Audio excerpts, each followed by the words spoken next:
Hello குட்டீஸ், welcome back to கர்சி by Madhu channel. இன்றைக்கி நம்ம என்ன பார்க்க போகிறோம் அப்படின்னா, கேபிட்டல் லெட்டர் ஐயையும் ஸ்மால் லெட்டர் ஐயையும் எப்படி அழகாக போடலாம், அழகாக எழுதலாம் அப்படிங்கிறத தான் லேர்ன் பண்ண போகிறோம். ஃபர்ஸ்ட் எப்பயுமே பென்சில் எடுத்துக்கோங்க, பேசிக் ஸ்ட்ரோக்ஸை ஃபஸ்ட்டு எழுதுங்க. ஓகேவா? நம்ம ஆல்ரெடி லேர்ன் பண்ண ஸ்ட்ரோக்ஸ் தான் அகைன் அண்ட் அகைன் எழுதி பழகுங்க. ஓகேவா?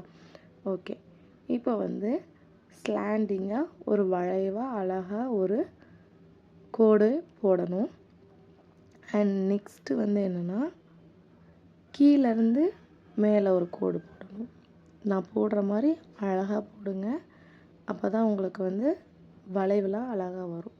ஓகேவா? இப்போது நம்ம ஐ அழகாக போட்டாச்சா? இது பேசிக் ஸ்ட்ரோக்ஸ், சிம்பிள் தான். நம்ம ஆல்ரெடி பழகுறதுனால நிறையா நான் சொல்லித்தரேன். இப்போது பெண்ணை வச்சு அழகாக எழுதி பாருங்கள், வந்துடும். நான் ஒரு தடவை ட்ரை பண்ணியிருக்கேன். நீங்கள் இதையே மல்டிபிள் டைம்ஸ் ட்ரை பண்ணி பாருங்கள். ஓகே குட்டீஸ், பாய்.